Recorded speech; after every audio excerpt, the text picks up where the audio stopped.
Hello, this is Doctor of Wisdom Science, and Wisdom Science is a nonprofit whose goal is to create radical foods to end hunger using science. Today in the studio, I have Dr. Jeevan Prasain and Robert Oguin. Dr. Prasain is an assistant professor in the Department of Pharmacology and Toxicology at the University of Alabama, Birmingham. He received his PhD in 1998 from Toyama Medical and Pharmaceutical University in Japan and conducted postdoctoral trainings at Biotechnology Research Institute in Montreal and in Riken, Japan, and at the University of Alabama, Birmingham.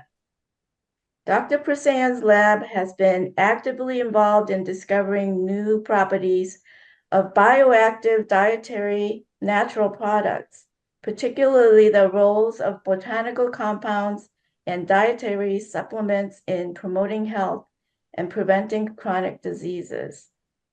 And Robert Oguin is graduated with honors from Michigan State University in 2023 and is currently applying to medical schools. He is interested in pharmacology in medicine. Welcome, both of you.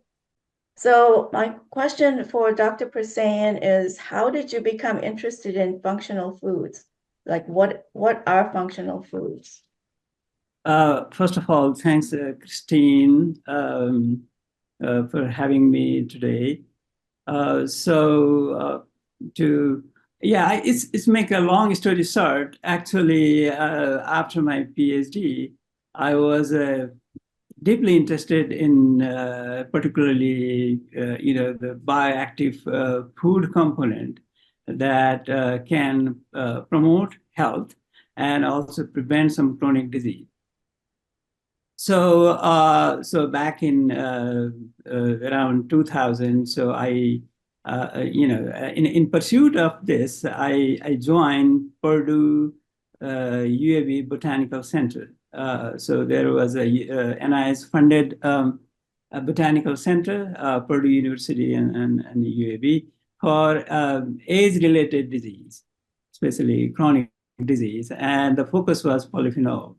And I joined the center, and one of my research focus our interest was Kudzu, actually anti-diabetic effect of Kudzu and a metabolism of some of its component like C-glycoside to purine.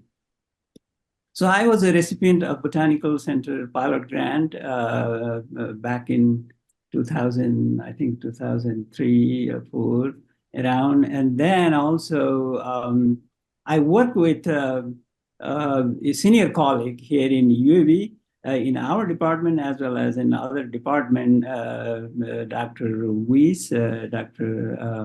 Mizan already, Dr. Mizan already in our department. He's a retired professor. And then Barnes, Stephen Barnes in our department. And it was supported by the Botanical Center, and we were interested with the acute as well as a chronic effect of Kudzu root. This is something interesting. So Kudzu, we are talking Kudzu, but the interesting part is for medicinal values, Kudzu root. Okay. So Kudzu root and the active component purine in whenever given to animal using different animal model, acutely as well as chronically fade with long-term fade, and especially particularly looking the effect of Kudzu component or Kudzu powder in glucose and lipid metabolism. So using different animal models. So that was the focus. And then also I was involved in different other botanical, especially dietary thing, but this is one of the, we published series of paper, particularly purine and Kudzu with this collaboration. I see. So your paper is about metabolic syndrome. So can you explain what that is? Okay, so metabolic syndrome means it's a syndrome. So this is a actually cluster of, when you have a cluster of risk factor or factors, risk factors such as a five, generally considered five risk factors. So one is when you have a waistline, increase waistline or belly fat is one of the factor, and as well as elevated level of sugar, blood sugar, and then insulin level, and also the elevated blood pressure, hypertension. And in lipid front, for example, if you have triglyceride and low SDL, then there's usually five factors. And if you have a three, among them three, trial, in these independent factors, and then elevated level, then there is a great chance of like cardiovascular as well as diabetes, stroke incidence. So these are the combination or collection of factors that can be, that can lead to, inflammation, oxidative stress, and all this sort of, chronic disease. I So, see. yes. I see. So kudzu is not very well known in America. Can you tell us more about kudzu, its origins, and why it has been known as an invasive species in America? Yeah, that's a great question. And this is interesting. So, Kudzu is not native to US. Sure, this is native to East Asian country like China and Japan.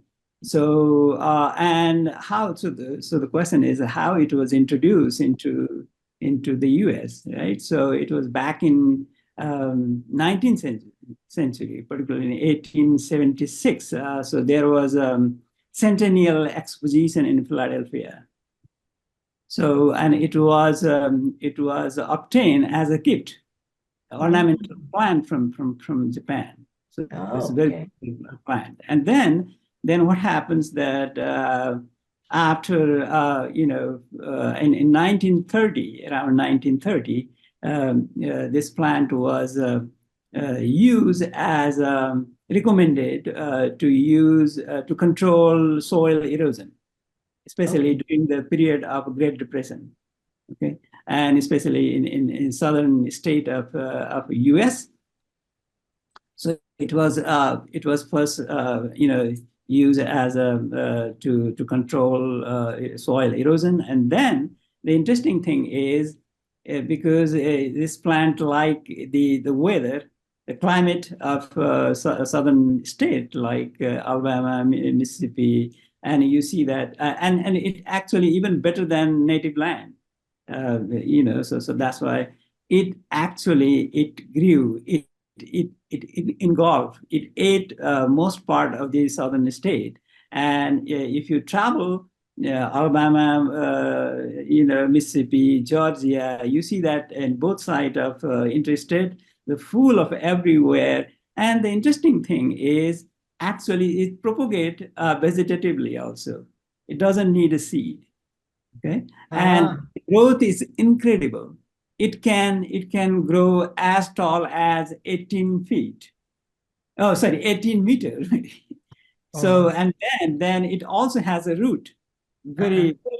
very long root. So it can withstand a drought and other adverse climates. So that's why it's actually nuisance now, and also is considered as an invasive plant or a weed now. I see. So that's why this is one of the major problem. It cover farmland, private and also public farmland, and is everywhere. But the interesting thing is, we realize that even this is despite its nuisance or invasive nature, it can have unrealized benefit, Mhm. nutritional as well as medicinal values. And because this plant has a long history of medicinal use, particularly in China. Mhm. So more than almost 2,000 years has a medicinal value, and it's part of traditional Chinese medicine. So Okay. interesting is in this case is actually root. And the root has a different name. It's very important, those who are interested in kudzu. It's called Radix puraria.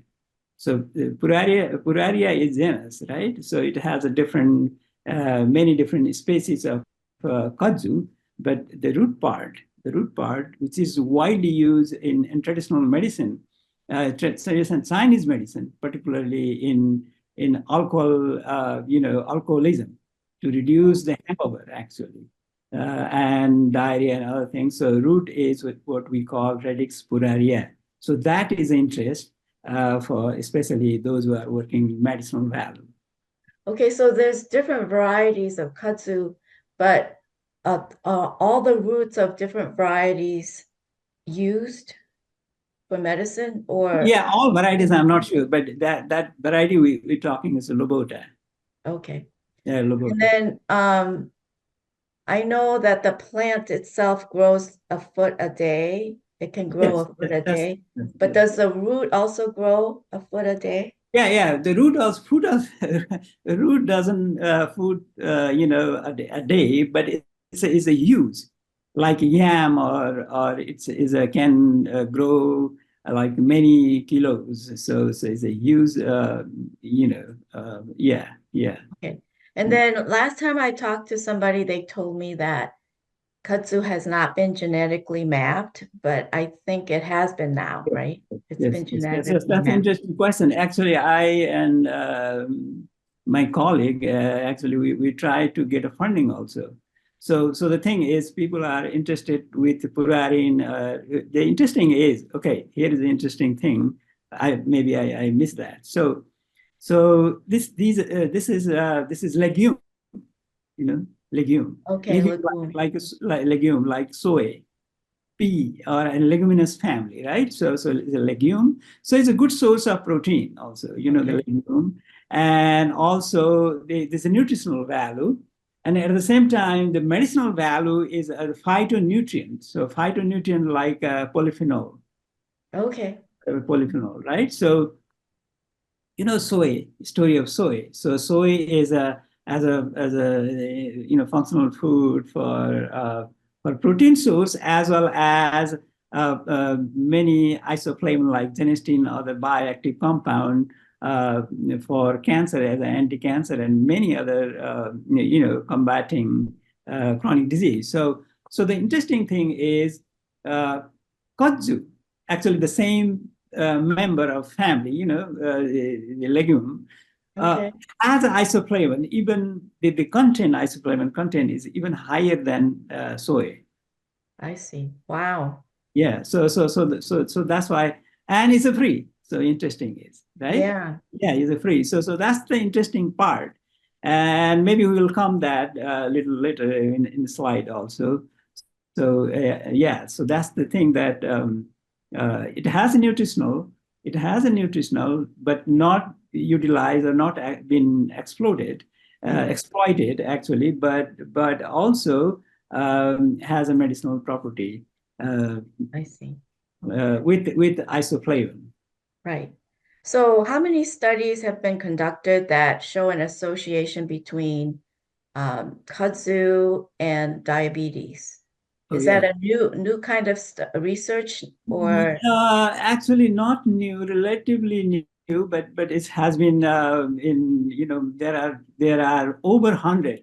When oh you in PubMed, even PubMed, you can see more than 150, 51. I saw with the keyword kotsu and diabetics. Okay, wow. so there Okay. are many, especially in China. Many there are several good review published lately Kudzu root and diabetics, and then and also purarin and diabetics are glucose metabolism. So it's a well investigated, Uh-huh.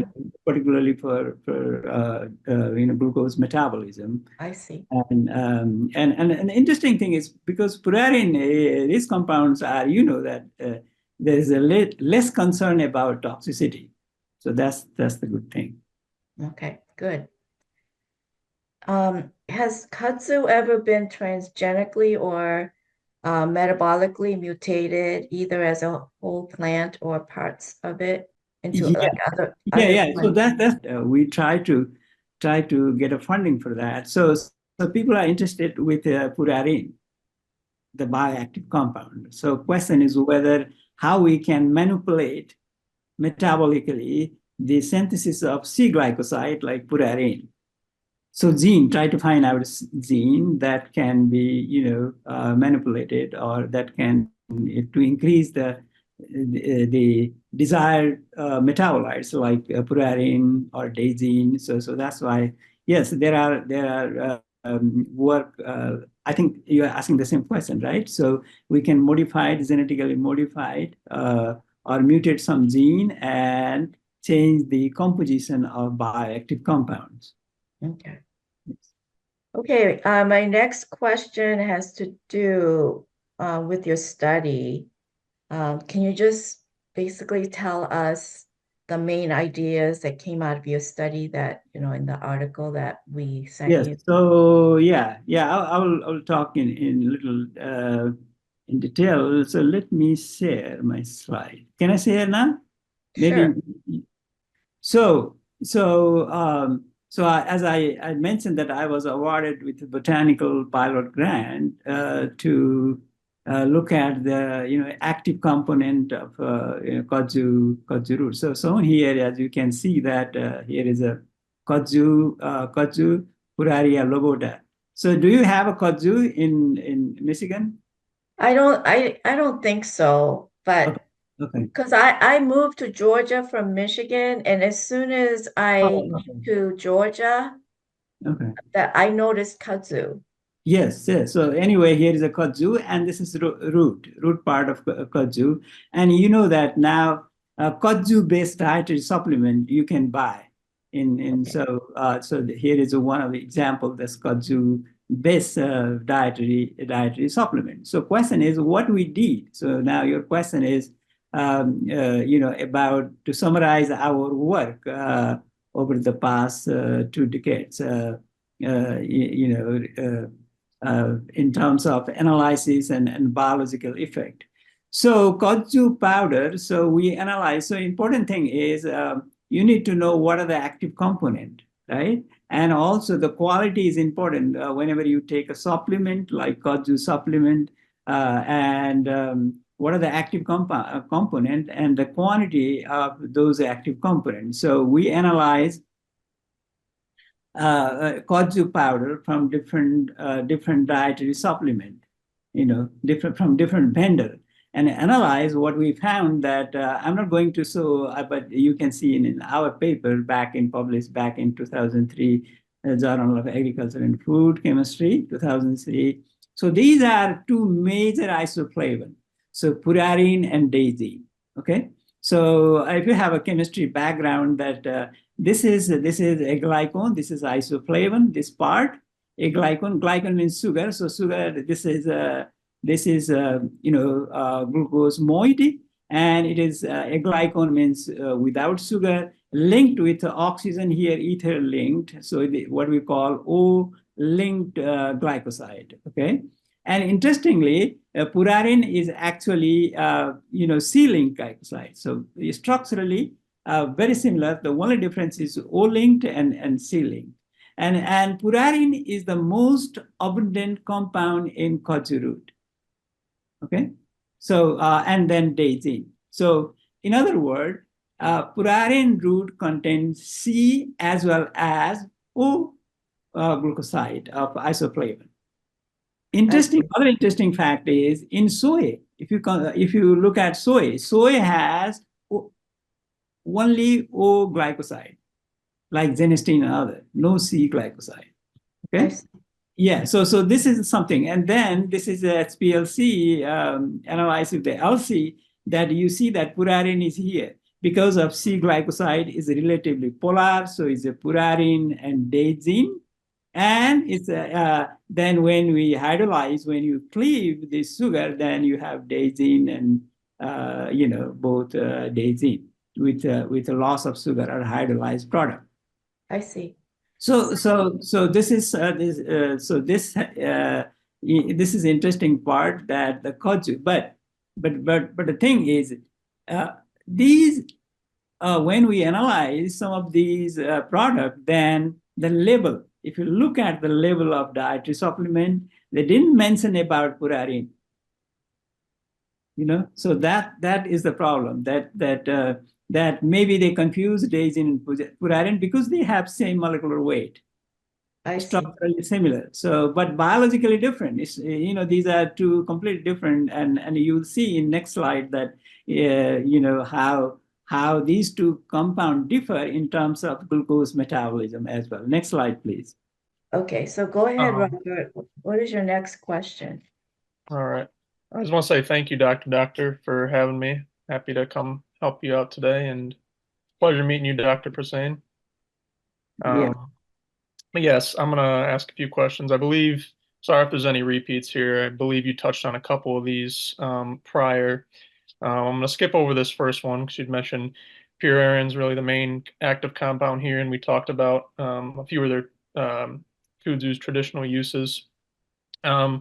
Getting into this next question, just wanted to talk about what are a couple of the observed benefits of purine on glucose and lipid metabolism in your studies? Because I know you had talked about. Yeah, that I'm going to talk in next slide. So I just first part of my work was to analyze. Okay, so once you analyze that, so here's the thing, that how you systematically do research. So first thing is you collect the sample, right? And then we need to know we need to analyze what is in there inside bottle, right? It has a powder or some capsule, but the thing is, make sure that this has those components, right? And then after that, we evaluated those product for their effect in glucose and lipid metabolism. So what we did, so we actually did acute and chronic. Acute means immediate, you just bolus, you inject, right? And then other is over time, like several month studies. You chronically long-term feeding. When you mix either you mix product in a diet, animal diet, and then the animal eat. So because food already contain the active component, right? So those things, and also one is so acute. So studies based on acute and chronic, and also different animal model, because the effect of any product depends upon the what are the factors, just for general pharmacology. So the first is dose, right? And also how you administer, orally or intraperitoneally or IV, a different route of administration, and then administration, and then different model, animal model. Okay, so question is, when we talk about metabolic syndrome, then lipid and glucose, and also how it handles the yes, and then blood pressure, elevated blood pressure. So that's why after analysis we use two different animal models. One is for a type 2 type of obese animal we use. Okay, so OB mice. So mice study with I work with Dr. Meason, and first chronic study. So chronic study is shown here, and then the top one is the top one. This figure is for chronic study, and this is for acute. So for acute, we try. So here is a acute effect of this with the pure compound purine.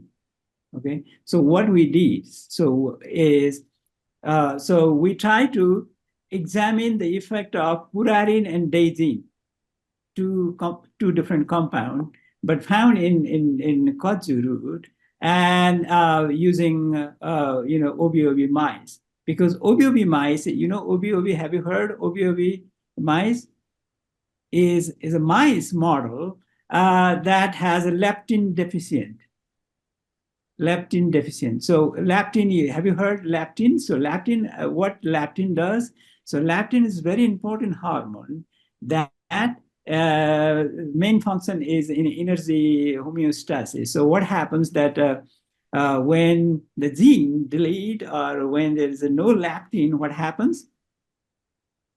You will have increase. So because leptin is actually controlling your hunger, right? So appetite. So they eat a lot of food, so increase appetite. So that's why they become obese and genetically, and also hyperinsulinemia, hyperglycemic. So it's a type 2 animal, like model widely used. So for using that those animals, we injected purine and daisine, as you can see, maybe difficult to see here, but in this graph, what do we see that OB mice with saline is a control, okay? So that means there is no purine. So the top one is this one represent OB, the control animal, OB, no purine, only saline as a control.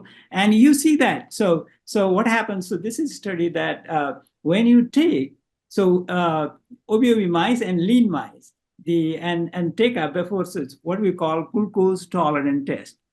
You know, glucose tolerant test? Yes. So this is a test to perform to look at how is your glucose metabolism or insulin sensitivity, right? Right. So compared to lean, so this is compared to lean, OB has a higher, glucose level, and then with this, and then what happens that if purine was injected intraperitoneally, IP. In intraperitoneally, in the peritoneal cavity, it directly inject. Okay. So 75 milligram per kilogram, these are mice, so injected. And then, so what happens experimentally, how you do glucose tolerance? So glucose tolerant test, animal is fasted overnight, usually 16 hours, okay? And then in the following morning, you take blood, the basal glucose level, okay? And then you start bolus injection of glucose, 2 gram per kilogram body weight. You calculate animal weight and then give a bolus glucose, and then take out blood over 2-hour or 4-hour time period. So glucose tolerant test, it indicates how our body handle glucose metabolism, right? So what happens that if you are healthy, just to educate, if you are healthy, what happens that once you take glucose or any sugary food, what happens that there is an increase in glucose, a spike in glucose level, but over time, within 3-4 hours, it goes, down and come to the original, state. So that means you have a glucose, you handle your body is it's not insulin. So insulin is working, so not hyperglycemic. So what we see that in OBV, this animal model, here is the first one. You see that with the glucose bolus injection, then the level of glucose increase, right? Increase, and a different time point, over 4-hour time point, then you see that, and still is higher than the so but with the injection of purine, you see that there's a gradual decrease of plasma glucose level here. So are you looking at this chart right here? Yeah, I'm talking first chronic, this one. Okay. Okay, the Right. bottom one. Okay, so bottom one. So with the injection of purine, the increased level of sugar decrease, as you can see. So first 60 minutes, you see that there is a decrease. So compare with the control, always control. Okay, So that, and also we use a positive control as a fluorescein, and then daisine. But daisine, yeah, the top one is actually daisine. The daisine actually, it impaired, means it actually is spike more but compared to control. But this is daisine, this is purarin, this is daisine, and the middle one is actually control saline. So that indicates that purarin, with the administration, IP administration of purarin, it actually blunt the increased plasma sugar level. Okay, so that, and then that is a pure compound chronic injection compared to IP. We also did, glucose oral test, oral. So glucose tolerant test you can do, you can perform oral as well as IP. So oral was less effective, but we see, I'm not presenting here. If you go to this paper, then you can see that. And then the question is, that the top one is, then we also use the same animal model OVOV mice to look at chronically. So what we did is food is mixed with 0.2% kudzu powder, okay? And over the period of 2 months, actually, this is 8 months. Actually, it's a long 8-month period. You treat animals with the kudzu, and then what happens that you fast animal overnight, and also this is a oral glucose tolerant test, and you inject challenge with glucose, and then different. So this is 2-hour period over period. So as you can see that no kudzu and kudzu. So this is kudzu with, this is control, no kudzu and kudzu, and you see that there is a lowering glucose, sugar glucose lowering effect, as you can see that. Okay, so that indicates, that corroborate actually the chronic as well as acute effects, that indicate that it actually control the glucose metabolism. Okay, and also the third experiment we want to do that for, as far as metabolic syndrome, because we wanted to look at, okay, so how about a lipid and how about blood pressure? So for that we use spontaneous hypertensive rat, SSR animal model. Okay, so spontaneous means it's genetically hypertensive. Okay. So these are hypertensive, and we also make so these are stroke-prone hypertensive, and we also make a group of animals with ovarectomies. Ovarectomies, you know that when ovary is removed surgically, so that mimic the like postmenopausal state of particularly in human, right? So that's why, and also metabolic syndrome in postmenopausal state. Okay. So I'm not going to present this. This makes like I need an hour, but the thing is, the result was when in this case we treated like 2 months with the same 0.2% kudzu powder, and look at the level of plasma, glucose, and also adiponectin, and also we look at cholesterol level, triglyceride level, or lipid profile, and also blood pressure.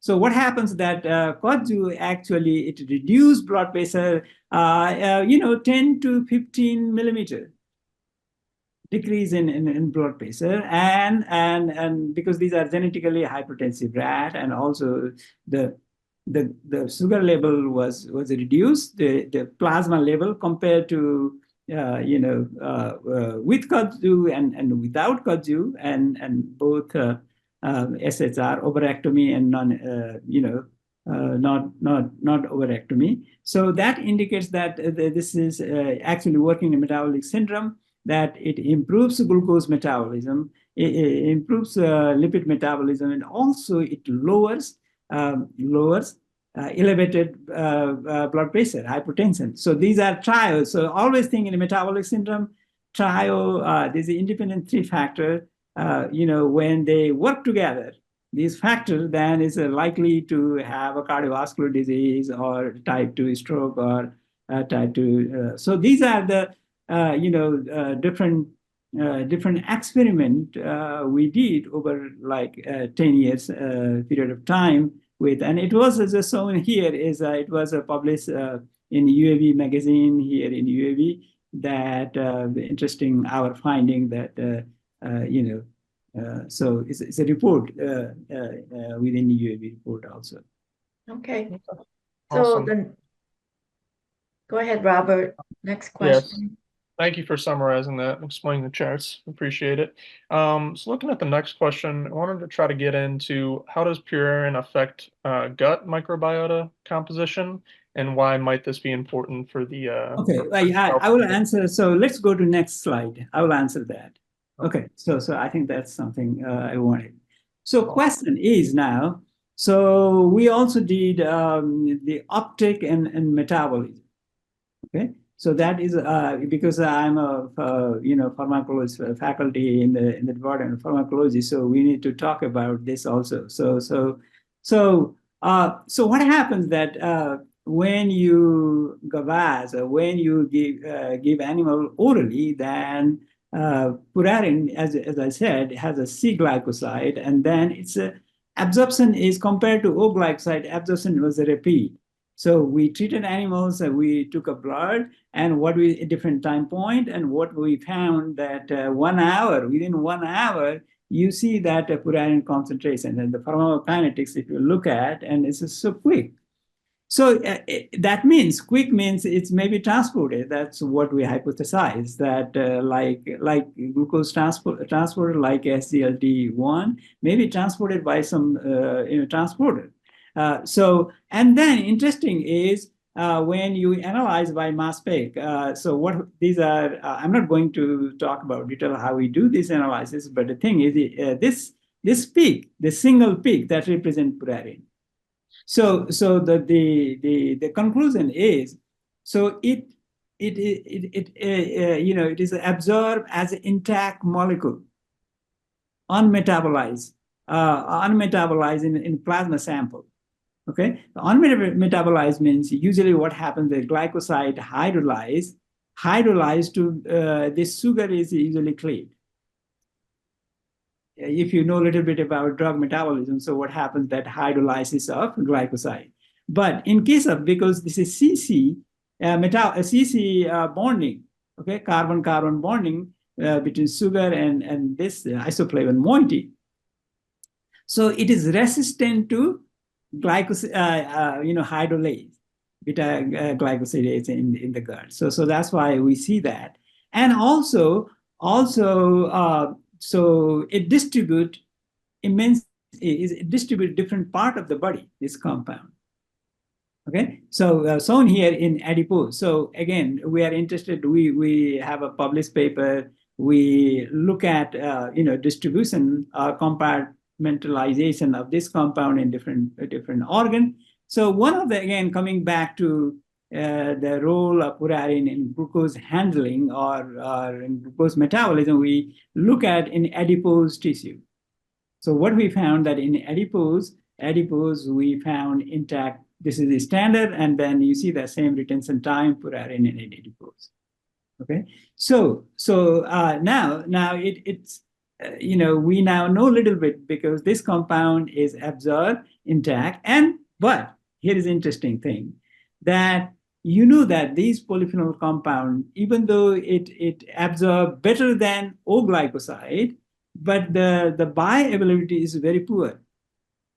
Bioavailability means you have a question, so I answered. The bioavailability means the fraction of compound going to systemic circulation and target, right? So unmetabolized compound, so it's a poor, especially these type of polyphenolic compound. So what happens that about 7%, it says that different, only has a bioavailability. So the rest of the compound is going to unabsorbed in the upper gastrointestinal and metabolize in colon. Okay. So that is your question, that how purerin is metabolized by gut microbiome, right? So what happened? Interesting, because we did extensive work on that. So what happens that if you treat kudzu powder or purarin and collect a urine sample like 48 hours, okay, then what do you see that there are different metabolites of the gut microbial metabolites like aqua, which is derived from this. Okay, I'm not going to talk about. So anyway, so we didn't work that how purarin actually altered the composition of gut microbiome, but there are publications, there are published work indicating that actually purarin is actually changing the composition of a good microbiome, gut microbiome. And interesting is that one of the bacterial, I think it's a gram negative maybe, the Akkermansia. Have you heard that? Yes, yes. Akkermansia, yeah. So Akkermansia is, different species of Akkermansia. I think Mucilinophila. So that is purarin actually increasing the composition of Akkermansia. So Akkermansia is actually the abundance of increase. So that means it's inversely related to obesity. So why some people, even you eat that, obese or not obese. So as one of the reasons could be the composition of gut microbiota. So puranin actually increase the composition of Akkermansia mucilinophila. So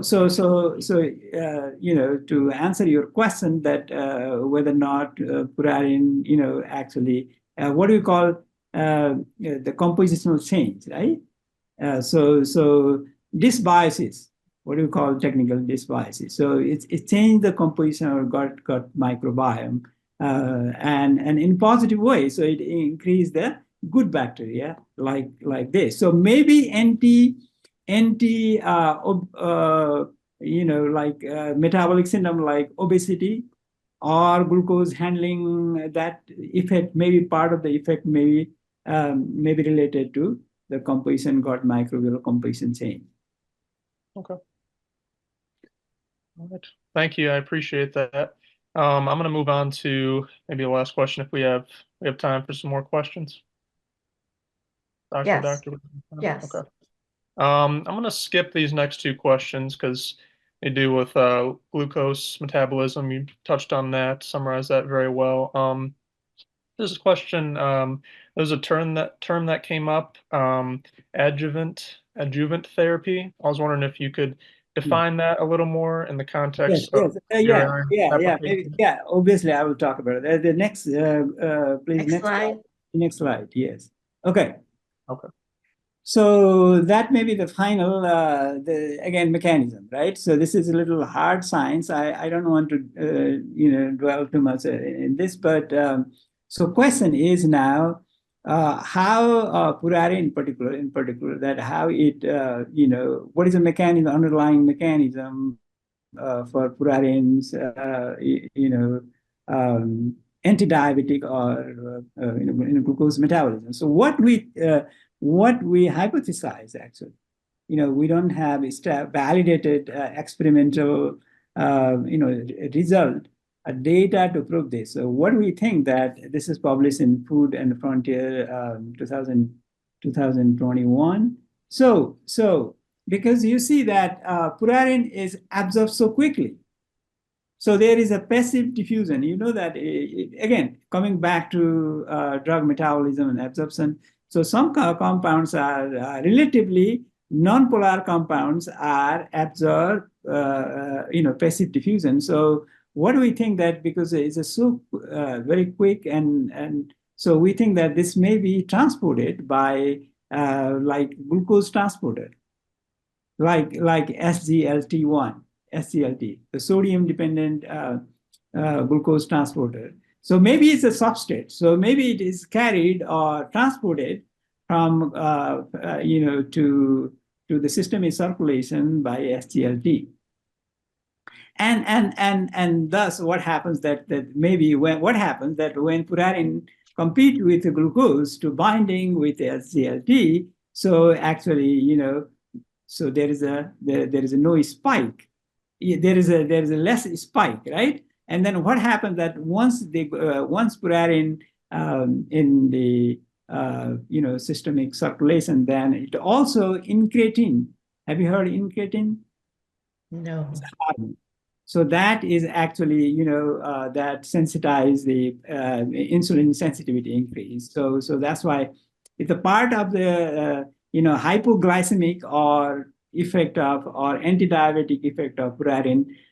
Maybe it's actually inhibiting the glucose transporter, or is activating the insulin, or improving the insulin sensitivity, and also the PPAR. And these are the possible mechanism, right? So now, coming back to your question, that adjuvant therapy, right? So you know that these are food, or a dietary component. Dietary component. Now, soy, like soy, or kudzu is not consumed as a nutritional food as soy, but now it started like leaves and root, like a powder, flour, making a flour. Anyway, so what happens that these are not.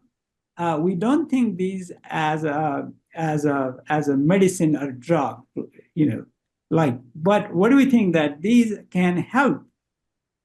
So adjuvant therapy is actually helping therapy, or adjunct therapy. So that means it helps to and also it lowers the side effect of a drug. So for example, yeah, go ahead. I'm sorry I just want to jump in. So if we take like paraparine and try to put it into something else as adjuvant therapy, what would that be? Okay, so the thing is, let's say that many diabetic patients take the prescribed medication, right? Yes. So over time, what happens that can have a side effect, and also you might need a more dose, the increased dose. Okay. Okay. So what adjuvant therapy does is you take together side by, this Kudzu, let's say purine is a pure compound, so it's not FDA approved or still considered, and it based on, so it's mostly preclinical, like animal work hour, because we need a more clinical trial for like whether purine can be used, in human, because these are animal studies. So animal studies, the result of animal studies, in oftentimes what happens that is hard to extrapolate in human. Mm-hmm.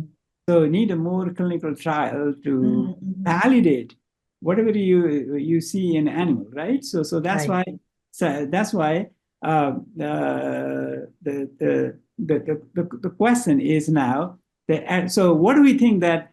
But Kudzu can help, minimize the side effect of there are many anti-diabetic drugs.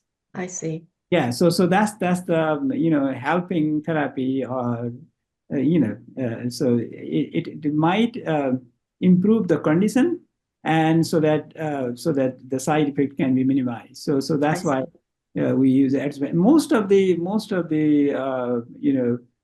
like functional food or dietary supplement is for that, not as a like a monotherapy or just one therapy that is as a drug. I see. Finally, there are many in the market now dietary supplement, but need to be careful. So what is it? Also, as I mentioned in my first slide, that there are many dietary supplement. You don't know the quality and safety or efficacy of those. So that's why this is a major issue. I that see. that even though we see a positive effect or some health beneficial effect in animal study, in experimental study, that there is great need of further research, especially clinical trial, and because these are not FDA regulated, that these pills, especially dietary supplement. Yes. So it's not so that's why I need to be very careful that because as I mentioned in our paper that we didn't see purarin when you look at the label. There was a daisy, not purarin. So question is now, even though traditionally used several even 2,000 more than 2,000, but again, so this is one of the major issues, especially in dietary supplement industry, that how to ensure that the product is safe and efficacious as they claim, you know. So that is the major concern, and I think Purarin looks very promising Mm. in future. And if you look at the work, especially in China, there are many paper already published. Mhm. But Okay. but again, so more, I don't see any clinical trial, particularly in glucose metabolism. But more, I found one with alcohol, intake. So it's working that how purarin actually can be used in hangover I issue. see. I Okay. see. Well, thank you so much for your time, Dr. So Prasain. you're welcome, and thanks for giving me opportunity to share some of our work, and thanks for reading our paper. And anytime we can talk if you have any specific question.